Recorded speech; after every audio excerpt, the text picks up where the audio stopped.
Okay. Hey, all right. This is doing that weird thing. It didn't go live. So, hey, everybody, welcome to Coach's Corner here with me, with the coach here, Coach Sean. And I got Ronnie Bruce here, friend and author here. Man, it was a tough week for me and Ronnie here. Arkansas, Mississippi State had one of the craziest games I think I've ever personally seen. And then Ronnie, you're Georgia Tech. They kind of ran into it. Looks like a little buzzsaw there with North Carolina State. So yeah, like I was telling you before we started the show here, I work nights and I had to. This was my long week, so I had to sleep a lot during Saturday, and this was one of the games I missed here. So man, fill me in. Let's just dive right in, Ronnie. Tell me what happened. Tell me about the game and tell me what happened, and let's go from there and see what happens. Yes, sir. Now, before we officially begin, I do want to say one thing. It was this day in 2009, November 4th, 2009, a beloved member of my old platoon was killed in action in the Paktika province in Afghanistan. Julian Beresford, he was a member of the platoon, very beloved. 2009 on this day, killed in action. So I just wanted to get that. I just wanted to, this is his day of remembrance, and wanted to give him a shout. And he was a big West Virginia University fan. So and that's why I'm repping the 509th here. So you see what I got on here, big guy? Yeah, same one, baby. That's right. Julian That's right. Beresford, rest in peace, baby. God bless you. Now, rest in peace, Julian. Now, as far as the games go, now this was a really rough week for Ronnie B. When someone was trying to get at me about this Georgia Tech loss, I came back with hey, Google and Disney are having this dispute, so I didn't get any of the ESPN channels on my YouTube TV, so I didn't get to see the Georgia Tech. At least that's what I was telling them in my retort. So, but as far as Georgia Tech, the picks were 0-5. Now, I said, like Georgia Tech lost, the picks went 0-5. I lost one of the games by a half point. Florida State, they decided to show up out of the blue on Wake Forest, but we're still over 500 for the season, 8-7, and I got some rebound picks for the end. Now, I won't harp too much on the Georgia Tech. It was a real frustrating game to watch. When Haynes King puts up over 400 yards passing, over 100 yards rushing, he accounted for over 500 yards of offense and 4 touchdowns. So he still put up his Heisman type numbers, but they basically, what the problem was, the story of this game is they piled on the yards and then they faltered in the red zone, had to settle for too many field goals. And the defense just they shit the bed this week. They gave up 8 scores on 10 drives. So 8 out of 10 drives they scored on 6 touchdowns. And like you had mentioned before, Georgia Tech couldn't get the running game going. Our boy Hosley, he was nowhere to be found. And Haynes King, he was the whole show again. And like we mentioned before, those running backs have to step up. They need to get more rushing yards out of those running backs, and they're pretty good running backs. Haynes King can't be the whole show for this team to be successful. But it was a 48-36 loss on the road. And I will say, I it's easy to say this in hindsight, but so I was getting worried about this because when I gave out my picks, I said Georgia Tech -6.5. I thought there's no way that line should be at 6.5. But then the public was pouring money in on North Carolina State, and it ended up betting it down to -4.5 before kickoff. So a lot of people were seeing something. I mean, the records may not have shown it, but I guess a lot of people who really dive deep in this, they must have saw a matchup problem, something, because the public was on North Carolina State, and it's hard to say, but the North Carolina State, they put up a lot of offense. The quarterback had over 340 yards passing, 2 touchdowns and a rushing touchdown. And they had a running back, Jaden Scott, 196 yards. So Jaden Scott, he was on it. And North Carolina State had over 583 yards of offense. Georgia Tech's defense faltered. And but Georgia Tech had 559 yards of offense, right? though, too. That's what I mean. They like I said, it was the red zone. They just didn't convert in the red zone. There was one point where they got to the 1 yard line.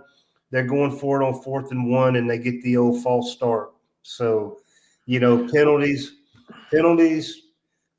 just ground down in the red zone, and that was pretty much the story of the game. Now it looks like to me, I'm looking at the stat line here. Hosley was six carries for 30 yards. He still had a 5-yard average. Yeah, he had an why, average. Why wasn't they running him a little bit more? What was the story? That's what I mean. I mean, he had a pretty good average for the game, but he just had those 30 total yards. It was just the situations they got themselves into, some in obvious passing situations and stuff like that. But, I guess it was a matchup problem for Georgia Tech. Now look on the bright side. They have a bye week coming up. And then after the bye week, Boston College, poor Boston College. Georgia Tech's going to have a couple weeks to prepare for that. And I expect them to come out there, so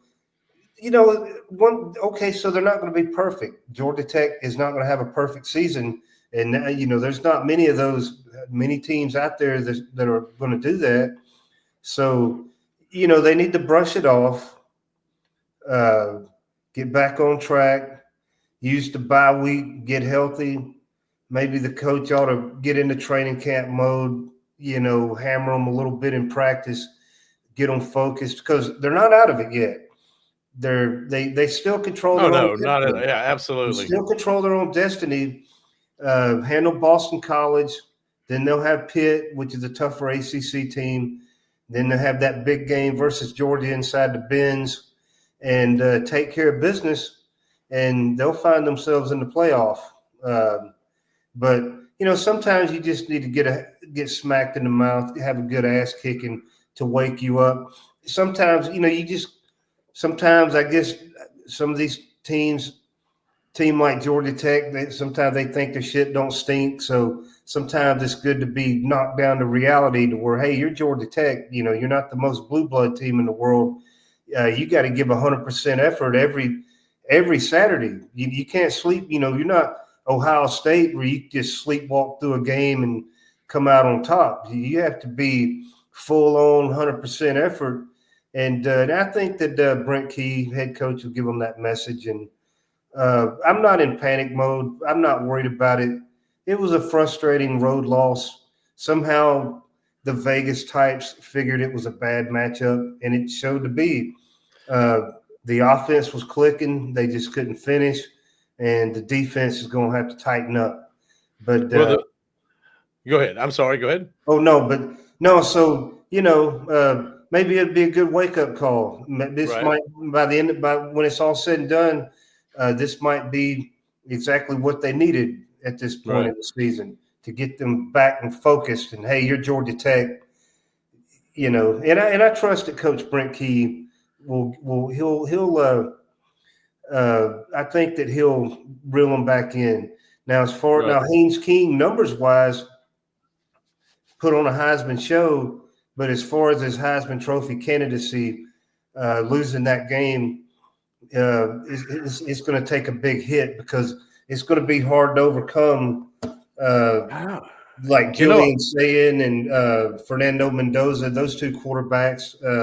The quarterback Marcel Reed out of A&M. Those guys, it's going to be hard to overcome that. And right now, Julian Sayin, he bumped up to be the betting favorite for the Heisman.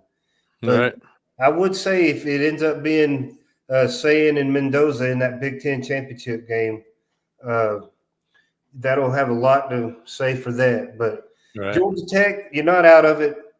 Just polish it up, get it together, get refocused, get yourself into Atlanta inside the bins, ready to rock versus those Georgia Bulldogs and Gunnar Stockton. And I just want to say before we move off this is just briefly that Georgia-Florida game. It was a good rival game. There was a controversial play whether the Florida receiver caught that pass or not, and I had no skin in the game, so it didn't matter either way for me. But boy, that was a close. I don't know if I've seen something so close where you just stare at the replays from all the angles. I couldn't tell whether it hit the ground or hit his forearm. But Right. yeah, that Georgia Florida. So the Bulldogs are still rolling. We'll give the Bulldogs some props since they represent the state. The Ramblin' Wreck, just look in the mirror and get it together. Right. And so just no panic. Just got to tighten up. Well, I'll tell you, I tell you, you were talking about Haynes King's his Heisman hopes, right? I was looking to say, and Ronnie, I literally just looked over here at the stat line, and I'm looking at 20 of 35 for 408 yards, 2 touchdowns, 1 interception. Then he has 20 carries for 103 yards for a 5.2 average for 2 TDs.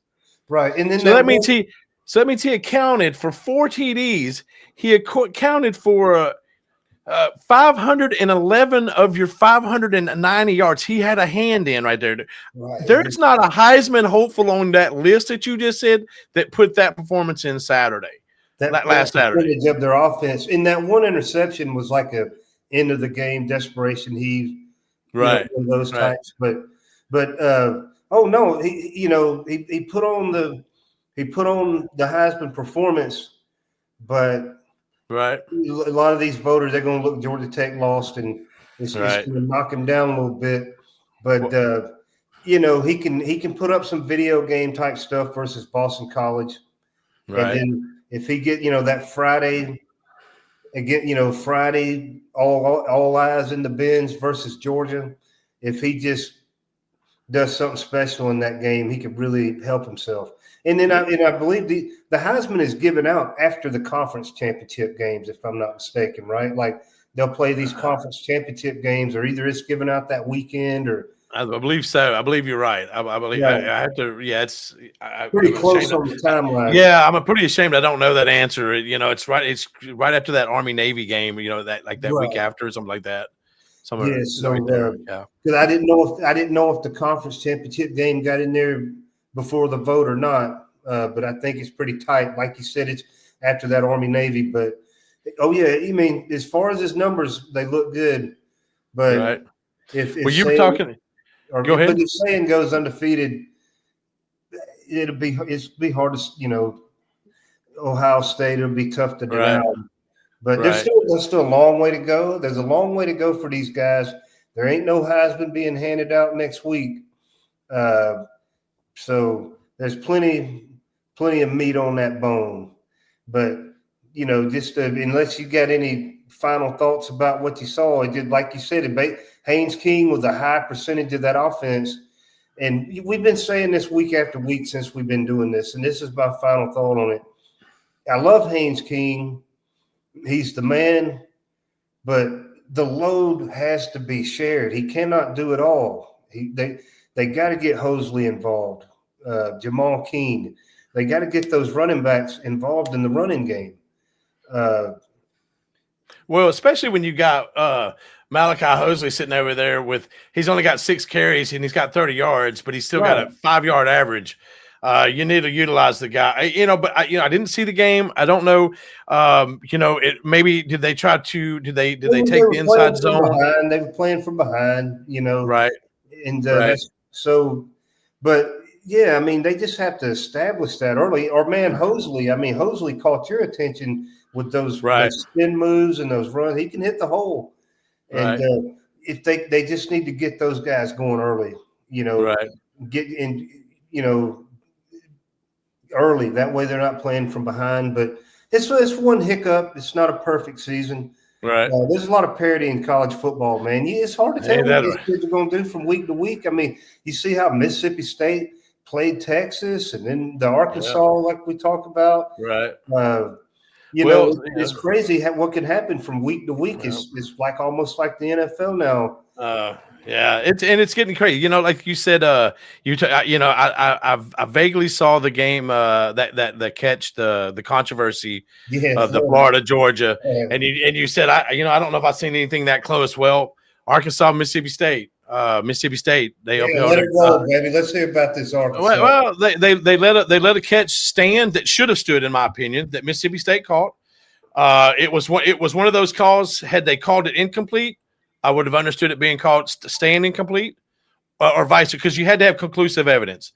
Right. In my opinion, it looked like it got under his arm. It got up, and it was a good catch, in my opinion. But either way, no matter what they called that, it would have been it would have stood either way because it was inconclusive. But with that being said, though, that game is probably one of the craziest games I've ever seen in my life as a player, a fan, and when I say a player in high school, or as a coach on any sideline, I've never seen a game that was like that. And it was it was a 38-35 Mississippi State win.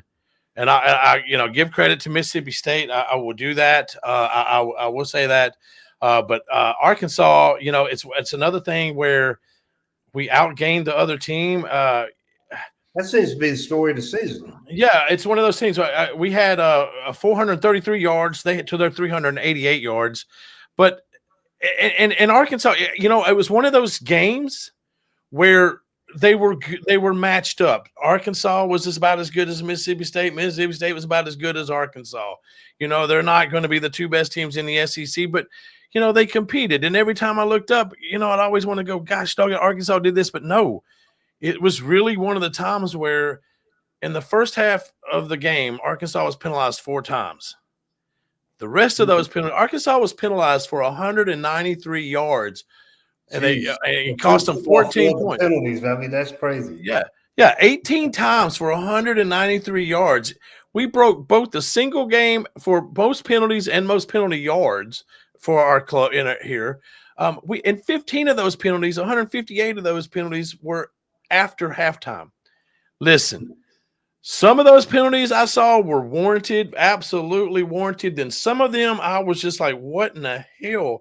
Like they called a holding on one of our guards that I'm telling you right now, if you're doing outside zone, I'm teaching that all day. Like that's what I'm teaching the block. It was a pancake block. They called it holding. And there was not any consistency. And every time Arkansas, they'd get a stop, there was a penalty. Man, there was one time in 33 seconds, they were penalized 4 times for 55 yards. 33 seconds. In 33 seconds. And then there was another time where they were penalized 3 times in one try. So did they have the ball during that time? It was either or. I'd never seen if Arkansas had a first down, they'd get a penalty, they'd lose that first down. If Mississippi State needed a first down, they would get a penalty. Arkansas would give a penalty and get that first down, or they'd make a play. But hats off, Mississippi State, they won it. But every week we talk about referees and there seem to be in the game. I can tell you this: Arkansas was minus 4.5 to win the game. Ole Miss won by 3. I'm sorry, Ole Miss. Mississippi State. Ooh, I was saying correctly there. Mississippi State won by 3. All I know is there has got to be a way. All these the power conferences here, they need to get together. We need to start making referee. They need to make it a full-time job. They need to start from the NAA up. They need to start making this from that's your minor leagues all the way up to your professionals. And then if you suck so bad, you get relegated down and you start. We need to figure something out and I absolutely 100% agree with this. The referees, the head referee, in my opinion, first off, in the SEC, if we ever have a game where more than 10 penalties are called on any team, it needs to trigger an automatic investigation. Like, what's all those penalties warranted? What the hell happened? Did the game get out of hand? And here's the thing. I know Arkansas is not a good team. I know that, but I will tell you this, Ronnie. They are a disciplined team. They do not get. They do not. 200 yards a penalty team. Yeah, they do not do targeting. You do. This has probably been one of the most years that I've seen the fewest targeting penalty calls on them out of bounds. The most, I guess, personal foul calls is what I'm trying to say. They are a disciplined team. I think, if I'm not mistaken, I read somewhere that they were like the 4th least penalized team in the NCAA until this game right here. And then all of a sudden they're just popping off 200 yards worth of penalties. And this is the same crew too that worked the Auburn-Oklahoma game and let that fiasco happen with that play there. Like you were talking about, I want to interject about the referees, and they need to be held more accountable. Did you see, what was it, a few weeks ago, the head referee from that Georgia-Auburn game was the SEC suspended that guy over what was going on, and that was the famous Kirby called timeout. Yeah. And they suspend that head referee though, which seems to be kind of an unprecedented move.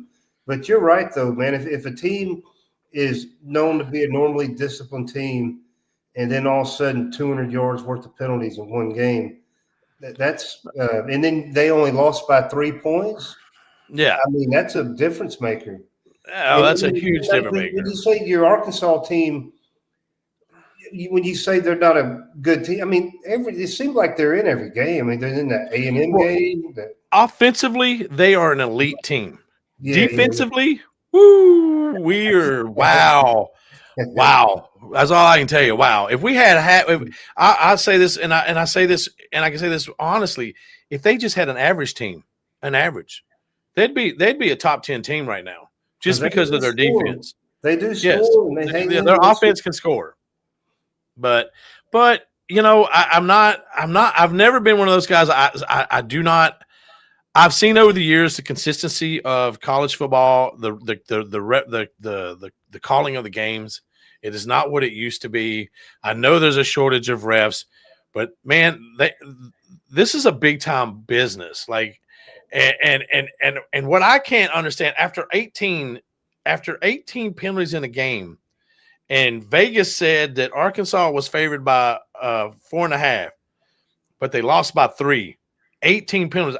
I can't believe someone from Vegas isn't saying, "Hey, because that's how normally the people don't realize." But normally the investigations for illegal gambling get started by Vegas bookies because they see the irregularities in the betting. All that NBA stuff where the guy, everybody like bet that he would underperform, and he pulled himself from the game with a phony injury. Hey, and you know what? And there's a couple of plays I look at in college football, and I hate to say it, and even some of them are on some of my team. I see some players that I'm kind of wondering, like, what?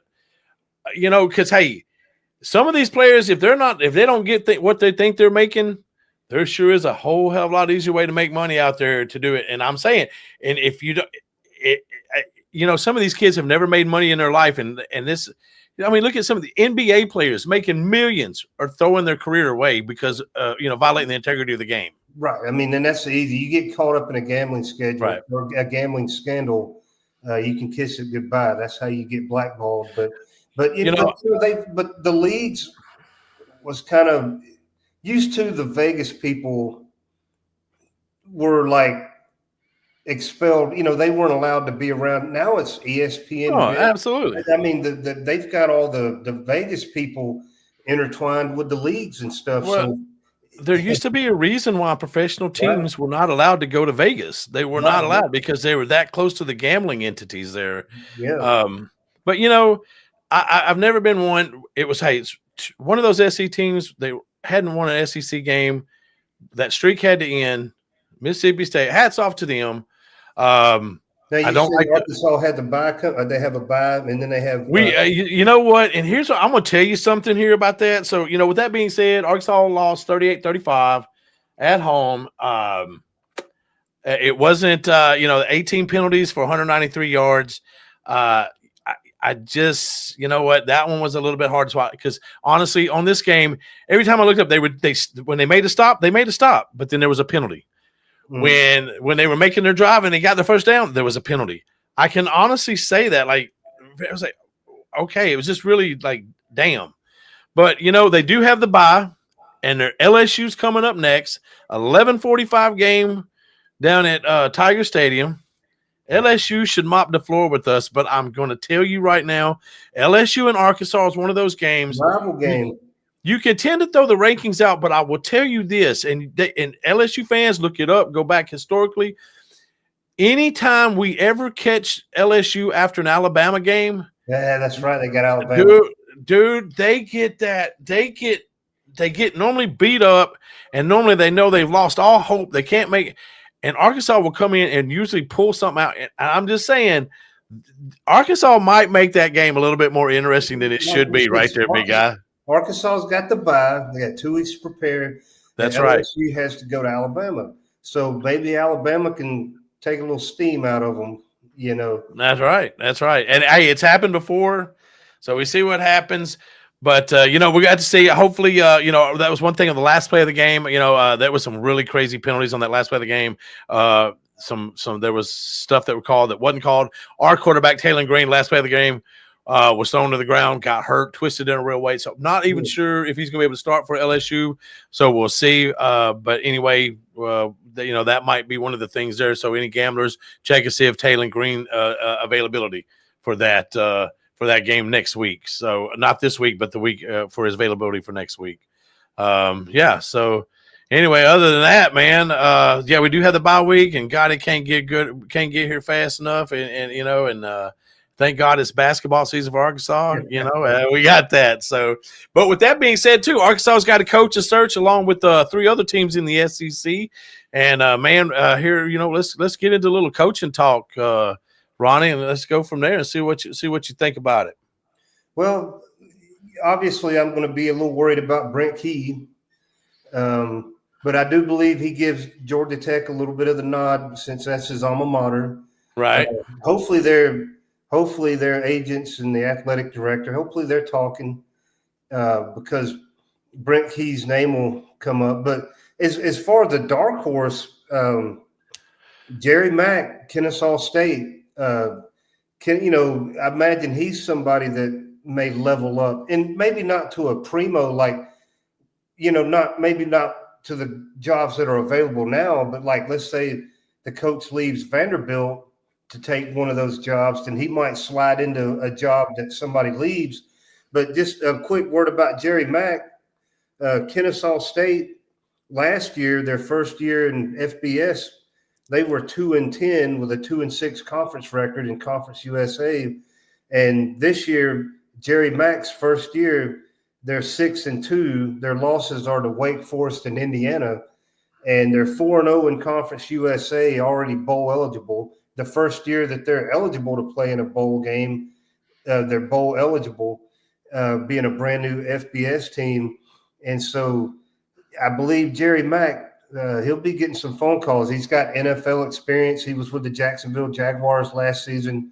So shout out to Jerry Mack. I'm sure his name's getting kicked around there to somebody's job.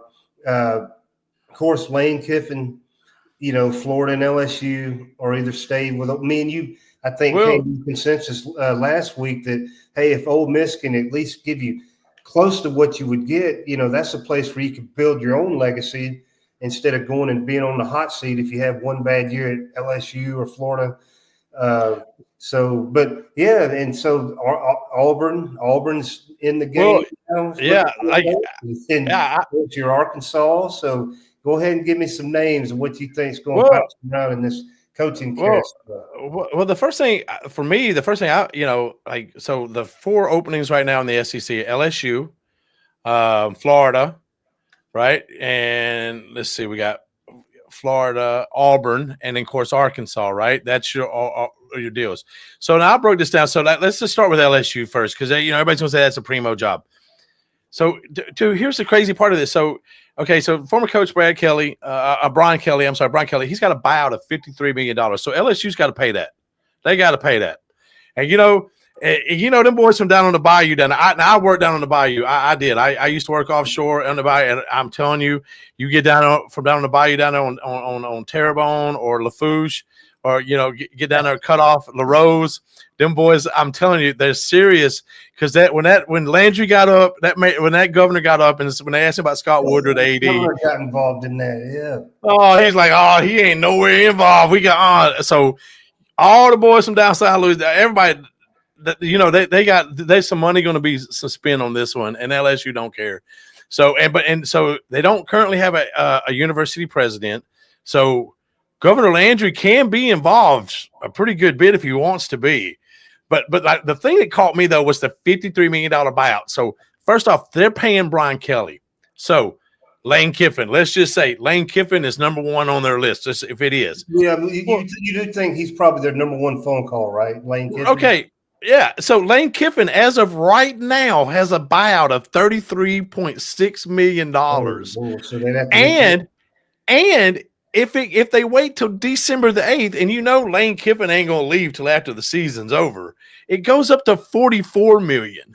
Dang. So if you want Lane Kiffin, LSU, you're going to have to start off from the start paying $53 million plus probably $44 million to Ole Miss right there, right? So, and now we're not even talking salaries. We're not talking NIL.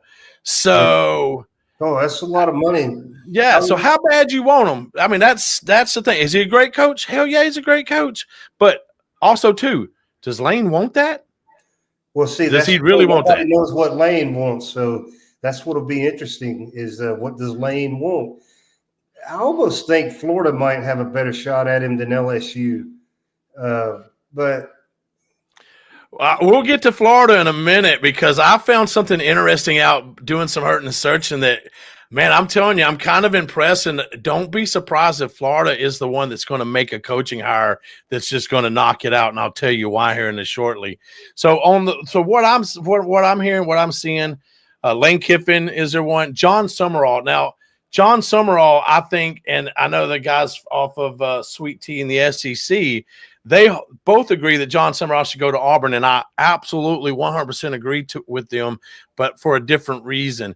But John Summerall is a hell of a buy because, well, they think his buyout's somewhere in the $3 million range, but he's at Tulane, so they don't have to divulge that information under the Freedom of Information Act because they're a private university. Tulane's got a pretty big game this week coming up too. I think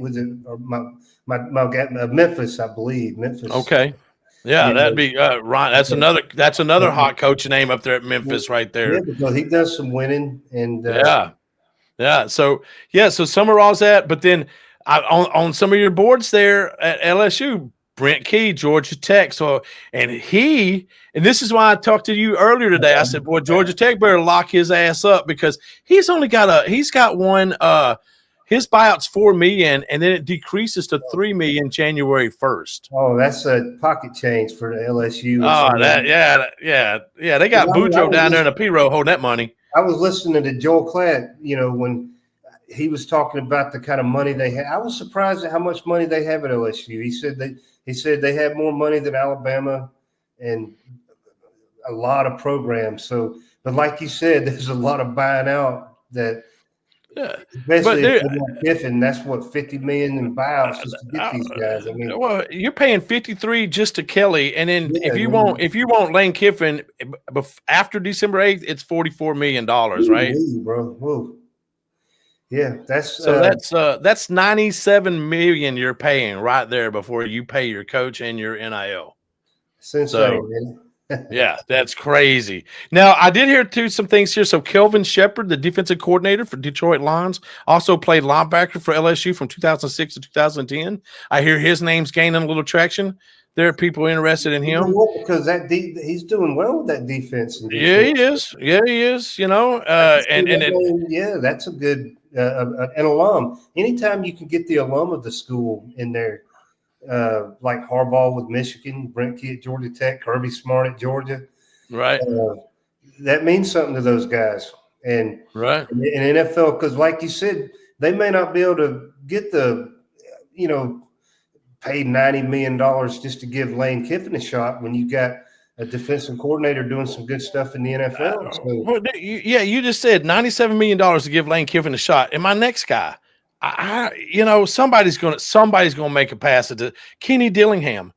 His December the 1st, his buyout right now is $4 million. December 1st, it goes to $3 million. Dude, that's a steal somebody, and that guy, he can coach. He's a dog. That dude. I mean, look at Cam Scatterboo. Look at that dude. What he, come Well, on, like Arizona State made a good yeah, showing last year. So yeah. yeah, So and he's a young coach too. I mean, if he works out, he could be there for a while. So right. that's a good name there. So I don't know. But there's so much craziness going on, man. I even had somebody reach out from down in Louisiana, said that the rumor had been going around that they were offering like $30 million a year for 3 years to Saban. Saban gets to own it, to name his own successor, and gave him like $30 million for NIL. But then you go look on every message board. Saban's going there. Franklin's going to Virginia Tech. I mean, it's crazy. But it's still worth the call, Nick Saban, I guess, is what it's man, if you're an athletic director or a governor or whoever the hell is running your coaching search, if you're not calling Saban and making him tell you no, you're not doing your job. Now, let me ask you, before you go, does Urban Meyer take phone calls, or does anybody call him? I'm sure he'll take a call. I don't know. Somebody I'm sure would call him. I wonder where his name, like where he stands and whether he wants to coach or not. But I'm just wondering if he gets a phone call in all of this. I think LSU would be a good fit for him. I mean, he's got he's got players there, and he's always done well. In my opinion, he did well at Florida with players. He did well at Ohio State, and then he just kind of leaves he kind of leaves the program in shambles when he leaves, in my opinion. So Florida, that's true. Florida never. It's almost like he knew it was time to leave Florida when he left it. They had a heart attack or whatever. Right. He knew what was coming back, so he got out of there. But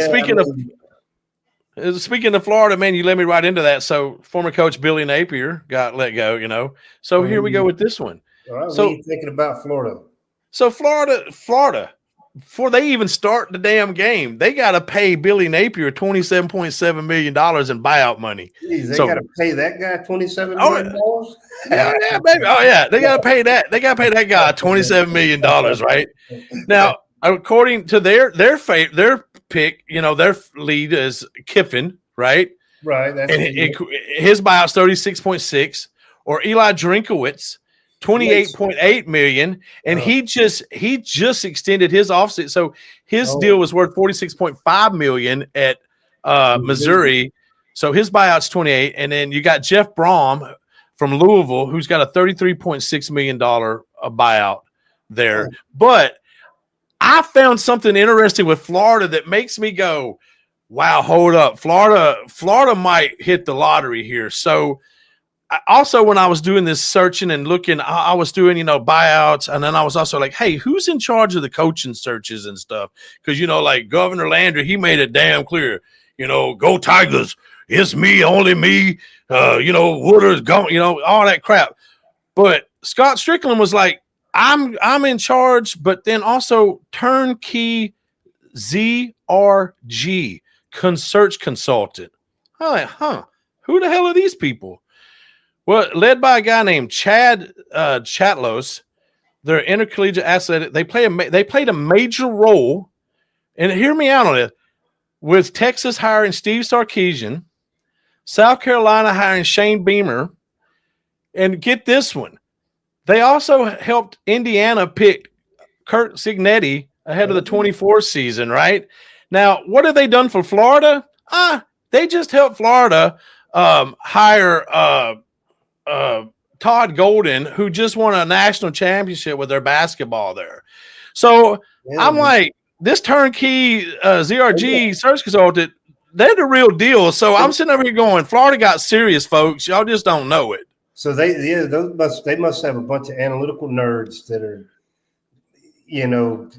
coming up with those coaches, and I bet they have a hefty price too with that track record. Well, it says from what I was reading, it says that the general consensus is that Florida will target an experienced head coach at a higher profile school rather than a young and up and coming coach from a smaller school. However, but I put in parentheses, but you must respect Turnkey's recommendation. I mean, they've got a track record that backs up their hires. They have a basketball national championship because of them helping them. Steve Sarkisian at Tech. The Indiana hire.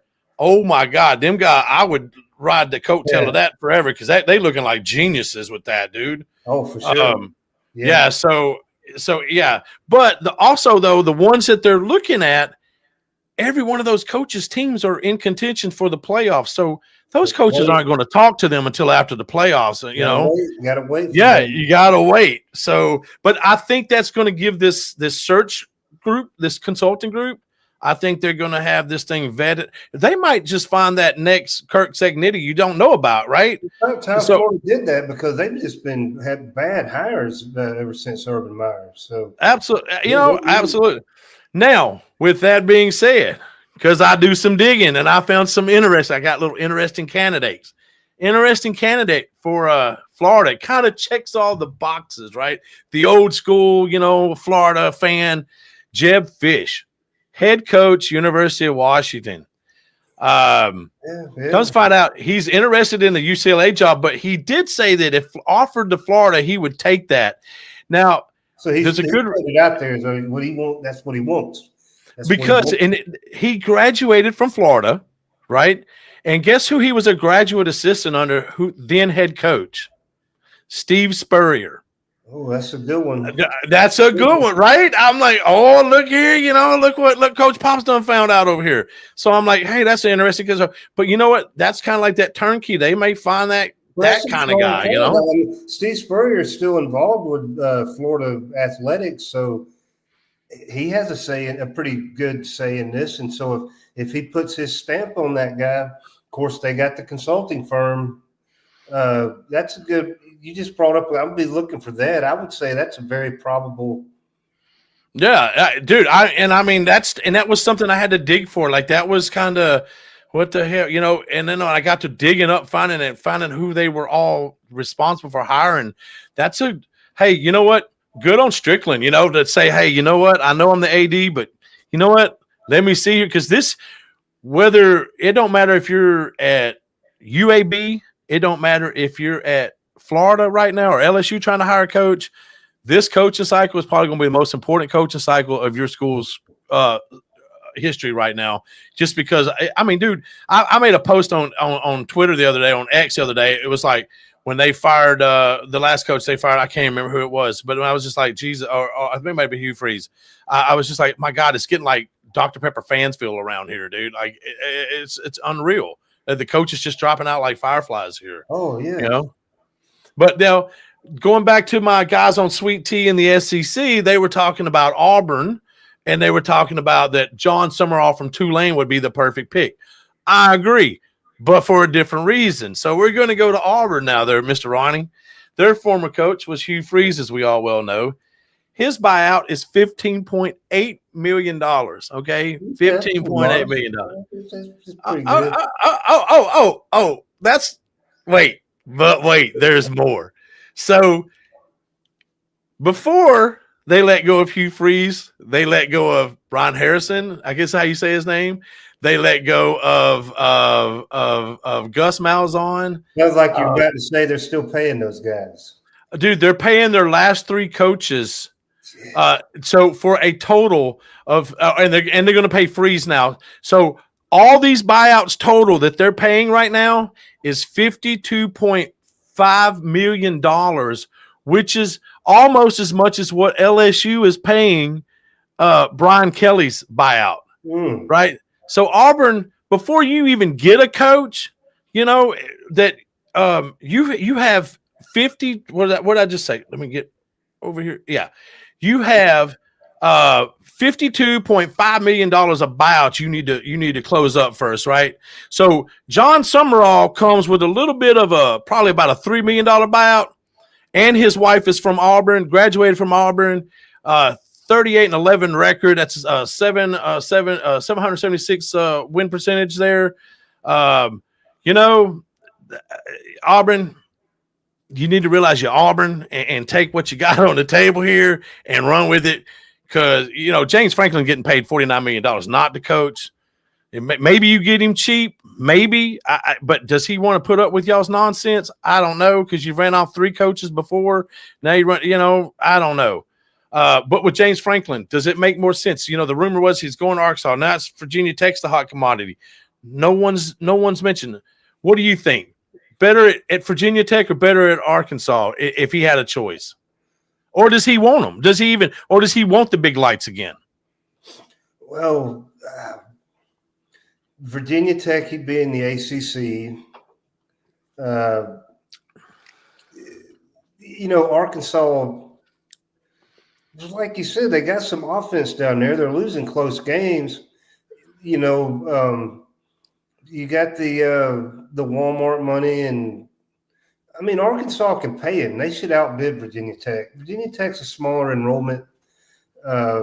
I think if Arkansas wanted him over Virginia Tech, they could get him. If that is Franklin your guy, you tell me. I mean, how does Franklin sound to you? Well, I don't know if he's the guy for Arkansas. Let me ask you, because sometimes it ain't just a coach; it has to do with fit, right? Oh, yeah. Let's not forget Brian Kelly. His name is still so. Brian Kelly was a good football coach, but when he went down his first statement, when he was at like the basketball game and he gives the fake Southern accent at LSU. He just really wasn't a good fit. So I'm just wondering if Franklin – now, he was at Vanderbilt, if I remember right. That's right. So if Arkansas – now, he's a good football coach. He definitely – I believe like he can coach that level. But you as a true blue Arkansas man, if Arkansas said – our next coach is Franklin. Would you be happy with that? Is he a good fit? I would be happy with it. I think Franklin is probably your better selection there.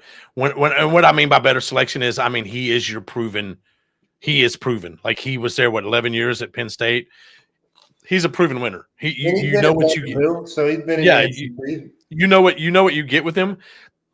Do I think if Arkansas thinks they can get him, I think they'll go after him. But I don't know if they can get him. I don't know if that's who they're going to go after. I don't, because what I'm hearing, there's other things. James Franklin's still in the mix. I don't know. But another one of those coaching tidbits there I did find out there, interesting tidbits. Hey, Auburn, another good deal for you is that guy from Arizona State, Kenny Dillingham, decreases $3 million. I found something out about Kenny Dillingham, Auburn fans, that may excite you a little bit, which I did not know this. I'm sure Auburn fans knew this, but in 2019, Ronnie, guess who their offensive coordinator was at Auburn University? Kenny Dillingham. I did not know that. There's the connection. Yeah, there's the connection. They went 5-3 in conference and went 9-4 overall that year. So he's got a previous coaching tie in there. So, and you know what, Auburn, and that's what I'm talking about. Like, you don't got to pay $50-some million to get this guy, that sounds like he's got a connection. You get him cheaper. But you know what? Does Kenny Dillingham want to leave Arizona State to go run in the rat race of the SEC and be second fiddle inside the state of Alabama? No, Auburn, they recent national champion, they was it Chiswick, Cam Newton, 2010. And then you remember they played for it, I believe it was 2014 when they lost to Jimbo Fisher, Florida State. Like Auburn is definitely little brother to Alabama, but every now and then they pop up in there. They have something, and the right guy that knows that state and the recruiting. Auburn and Alabama can both be very successful at the same time, right? Oh yeah, absolutely. It's not like it has to be one or the other. If Auburn but what's weird is like they have their coach, they win their national championship, and then that guy was gone pretty soon after that, Right. So, but no, Auburn and Alabama can both be successful at the same time. They're like that Iron Bowl could be the kind of game that, is playoff implications on it, or both of those teams could get in the playoff because there's going to be several SEC. So, yeah, I see Auburn as a pretty good job and a pretty good place. Just the right guy. Get the right guy. And then Arizona State, definitely Dillingham. And then, don't want to gloss over the Vanderbilt coach. I imagine he's taking some calls too. You know. Oh yeah, I'm sure he's going to get to it, but yeah, you have to wait and see. I mean, he's still running. But if I'm not mistaken, though, I think Clark Lee is he is a alumni from Fandy. If I'm not mistaken, I could be wrong. But yeah, I think you're right. So yeah, so he's gonna be hard to pull away. He's gonna be like Key. Right. Yeah, you know, he's got that love for the school. So right. Well, and the two also, I'm hearing that Glenn Schumann, defensive coordinator, Georgia, is also a name that's popped up, and of course DJ Durkin is the interim coach over there. He's he's in the running for it, but you know what? He's got some baggage, man. He was head coach at Maryland when the young man was had the heat exhaustion, heat stroke, death there. Yeah, that I'm sorry, that should never happen. I don't know, especially at a D1 program.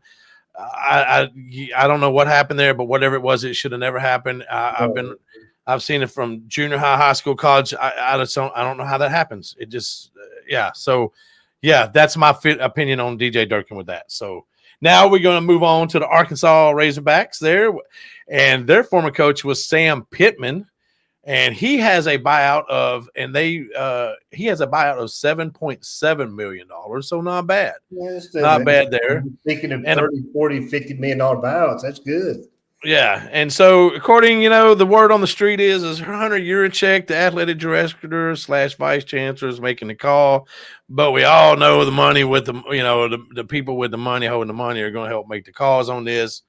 But with that being said, the names that are here, and hey, God, you hear everything, from Franklin. Is Franklin going to be that guy? And is he still in the running? Absolutely. Franklin, until he goes somewhere else, I think Arkansas can hire him if they are willing to throw that money there. Yeah.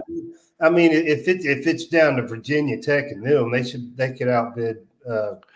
But also, too, it's easier to win in the ACC, I think, than it is in the SEC. See, now that was my only sticking point for why he might land at Virginia Tech is right being in the ACC there. Well, look, we got about 10 minutes here before we hit this hour mark. I'm going to run through these names real fast here with these. So we got Alex Golish of South Florida. He's got a buyout of $3 million.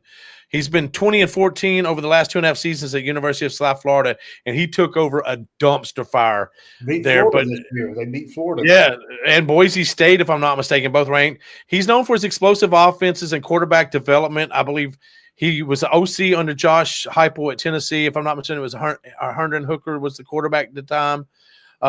Man, he would be a good fit because of the talent that we have there now. But you can't even say that now because after the season, hell, who's going to jump in? Who jumps in the transfer portal and gone? You don't know. But the players that we have now, the quarterback we have now would fit his system. The backup, because our quarterback we have now is a senior, but the one that's behind him is a hell of a player. He's a dog, and he's going to be a good one. So he would be good there. Now, we do have a tie-in with this guy, Alex Golish. His wife is from Greenwood, Arkansas, which is about 2 hours south of Fayetteville. And she does travel monthly to Fayetteville due to her job. So we have a tie-in with this guy here. So he would be an interesting pickup. One of the other pickups, one of the names, Eric Morris from North Texas. His buyout is a little over $2 million. He comes from he comes from the Mike Leach coaching tree. Arkansas. Yeah, Arkansas fans will know this guy if they think back when it was in 2019. Patrick Mahomes and Texas Tech came to Fayetteville and beat us 35-24, and he was the offensive coordinator for that game. So he knows how to recruit that area, North Texas. He would know these. Oh yeah, absolutely. And one of the things I really thought, like, this guy can really develop quarterbacks. So he took the head coaching job at Incarnate Word. Little B school. His quarterback was no name, no recruited, Cam Ward. He got this guy, took this guy, Cam Ward, when he left and became the offensive coordinator at Washington State. Cam Ward, I believe, went there. Anyway, Cam Ward ended up we all know the story. Cam Ward, number 1 draft pick, ended up at Miami. But in 2024, this guy Morris, Eric Morris, had 4 players: Chandler Morris at North Texas, John Mateer when he was playing at Washington State, Emmett Brown at San Jose State, and Cameron Ward at Miami. Those are 4 quarterbacks that he worked with that started at D1 at FBS programs in 2024. So this guy can develop quarterbacks. And as we now know right now, he took a 0-star Drew Mestimaker, number 3 in the nation, didn't start quarterback at high school, walked on at North Texas as a 0-star. He's now 2nd in the country in passing. Actually, I think he's 3rd now, and he just beat Navy. They're up 8-1 right now. His record of 42-33, it doesn't knock your socks off, but boy, everywhere he's gone, every year he's been there, he's gotten better. There's no slumps. He just gets better and better and better, and you gotta love it, man. You gotta like it. So I really like this guy here for this. And of course, Ryan Silverfield out of Memphis, 50-22. I'm trying. I'm trying to look at this guy. Nothing flashy. He did a little bit of. He's an O-line background guy. Did a little, I think, with some Detroit Lions maybe. He does include his mentors are Tony Dungy and John Gruden when he was with the Vikings. So but I'm not. I'm just not a guy that I like. He's not high on the list. He's high on Arkansas' list. He's just not high on my list. Right, I got you. Yeah, that's what. Right. But he's on there. He's on the list, but he ain't like the number 1, 2 guy. Right. I like the goal list. I like Eric Morris, but I'm hoping that they're throwing their money. I'm hoping they're trying to get a Kenny Dillingham. I'm hoping they're going after a James Franklin. I'm hoping that they're doing what they did when they went after their basketball coach, Sean Calipari. They're throwing money together. They're getting a package together, and they're going to rival some people, and they're going to bring somebody in. But this coaching carousel is so crazy, you're just not going to know, because when the dominoes do start falling in place, Ronnie, it's just going to start knocking the dominoes down back here, because those coaches that they're plucking, now those positions are going to have to start being filled. Right. It's just starting, big guy. It's just starting. So anyway, with that being said, big guy, we are at about 5 more minutes, a little bit 4 minutes till we're done here. We're over an hour. But anyway, so how are you looking for your picks, big guy? All right, here we go. We're back. We're ready to rebound. 8-7 record overall after a bad week, but got some good ones this week, and hopefully put some money back in your pocket. So what I got at first, Colorado at West Virginia. Colorado, man, they're just on a downtrend. I mean, they're just getting their stuff packed in week after week lately. And so they're having to travel all the way to West Virginia, and I'm taking West Virginia -6.5. That's one of my favorite picks. My only favorite pick of the week is West Virginia -6.5 over Colorado. That's for you, Julian. And then we have, I've been winning money all year. BYU. BYU's been good to me. Now, this is the Big 12 game playoff implications on this one. BYU at Texas Tech, and I'm taking BYU plus 10.5. Undefeated BYU is getting 10.5 against Texas Tech, and this one definitely has playoff implications on it. And then now we're going to head to the Big Ten. Oregon is at Iowa. Now, Iowa has been playing really tough lately, and at Iowa, that's a tough place to play. So I'm going to go with the home underdog on this and take Iowa plus 6.5 at home versus Oregon. Iowa was in it to the end with Indiana. It's a tough place to play. And then we go down to the SEC, LSU at Alabama. Now, this one, it's one of those things, the new interim coach a lot of times fires up the team, and guys like, they like to play, the Brian Kelly gets fired. Here comes the interim coach. He gets the players inspired. Now, I'm not calling an upset, but I'm taking LSU plus 10.5 on the road. So LSU getting 10.5. The interim head coach is going to have them boys fired up. And then last but not least, back to the Big Ten. It's kind of weird to see, talk about the Big Ten out in Los Angeles, California, but we got Nebraska at UCLA. This is one of those lines where I had to take a double take. I couldn't believe when I saw it. And Nebraska is getting 2.5. So Nebraska at UCLA, we're taking Nebraska plus 2.5. I just think they're good for that. So we got West Virginia minus 6.5, BYU plus 10.5, Iowa plus 6.5, LSU plus 10.5, and Nebraska plus 2.5 to win you some money this week and get us back on track and on the winning side. All right. Well, I like all those picks. I'm not sure I like that LSU at Alabama. I don't think it's going to be. I think it's going to be close at the beginning, and I think it's going to get ugly at the end. Alabama's going to. You want LSU to, or you want Bama to beat them up? I think Alabama's going to beat them pretty good. Leave them for dead for Arkansas the week after. Right. All right. Well, here you go, guys. You got Ronnie's picks. We're a little bit over an hour here, guys. We sure appreciate every one of you guys being here. And hey, if you're watching us, man, hit us up there on what is it? Oh my gosh, SZN _. My God, where is everything at here? Hold on, it's CFB _SZN at CFB _SCN. Hit that subscribe button for us, guys. We sure would appreciate it. And we hope to see y'all next week. Same time, same channel, guys. Ronnie, it's good seeing you, buddy. We'll see you again. Sir.